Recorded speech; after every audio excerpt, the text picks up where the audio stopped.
Iespējams, arī Latvijā ir pirmais upuris, kura nāves cēlonis varētu būt legāli nopērkamais narkotisko vielu maisījums jeb spaiss. Jaunietim bija tikai 18 gadi un šogad jābeidz 12. klase. Viņa nāve šokējusi pārējos skolēnus, taču narkologi nebrīnās. Nesot tādas dienas, kad narkoloģijas centrā netiktu ievests kāds spaisu pārlietojies pusaudzis. Un pēdējā laikā šīs toksiskās indes esot īpaši paralizējošas. Turpināja Kīnce. Rīgas 49. vidusskolā Valentīna dienas balle vecāko klašu skolēniem šovakar nebūs. Iespējams tieši tāpēc, ka viņu vidū vairs nav Eduarda. Viņš mira pirms 2 nedēļām. Eduards bija ļoti jauks, pozitīvs, vienmēr smaidīgs, komunicēja ar visiem klases biedriem. Nekad nevienam neatteica palīdzību. Tiesu mediķi Eduarda nāves iemeslu zinās nākamnedēļ, kad būs saņemti analīžu rezultāti. Taču lietas apstākļi liek domāt, ka cēlonis varētu būt apdullinošu vielu maisījuma, tā sauktā spaisa lietošana. Klases meitenes stāsta, ka viņi esot to darījuši trietā, klases biedri. Visiem pēc tam bijis ļoti slikti, viens pēc to tikušā joprojām ārstējas. Ir klases daļa, kas ļoti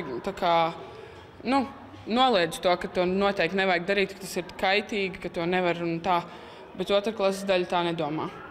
Ir, kas to pat, teiksim, neatzīst, bet... Kā visi taču pīpēja? Jā, visi taču to var, kāpēc gan es nevaru pamēģināt.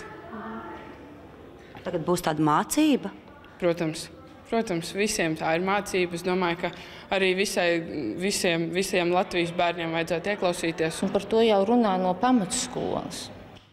Apliecina skolas psiholoģi, kur ar 12. strādāja arī pēc Eduarda nāves. To, ka narkotikas ir kaitīgs, bērniem skandino tik pārdienas. Gribētu teikt, ka šis vecums, kur mēs bijām 12. klasē, tie ir jaunieši, viņi jau pieauguši cilvēki. Tie nav pusauģi. Kas tad tas ir? Tas jājautā viņiem, ko viņa to vēlās. Kādas emocijas, kādus pārdzīvojumus vēlas noslēpt. 1, 2, 7 ir rekords. Ārste Sarmīte Skaida rēķina, cik spaisa lietotāju viņa satiek ikdienas narkoloģijas centrā.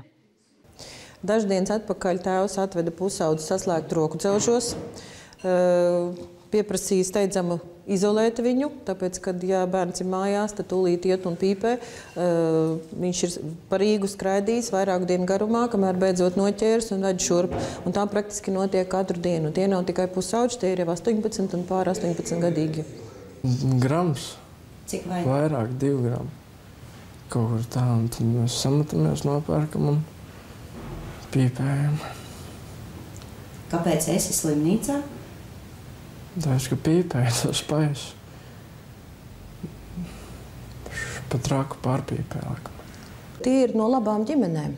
Tie nav tā, ka to dara tikai sliktie. Tie ir no labām ģimenēm. Tie ir no, tā varētu teikt, nosacīt pēdiņās no labām centra skolām tiek vesti. Un, ja sāk pīpēt, tad tā vēlme to turpināt darīt ir tik ļoti spēcīga, ka tā gribēšana uzpīpēt nomāc visas pārējās vēlmes. Un cilvēks vairs nevar savu gribu kontrolēt.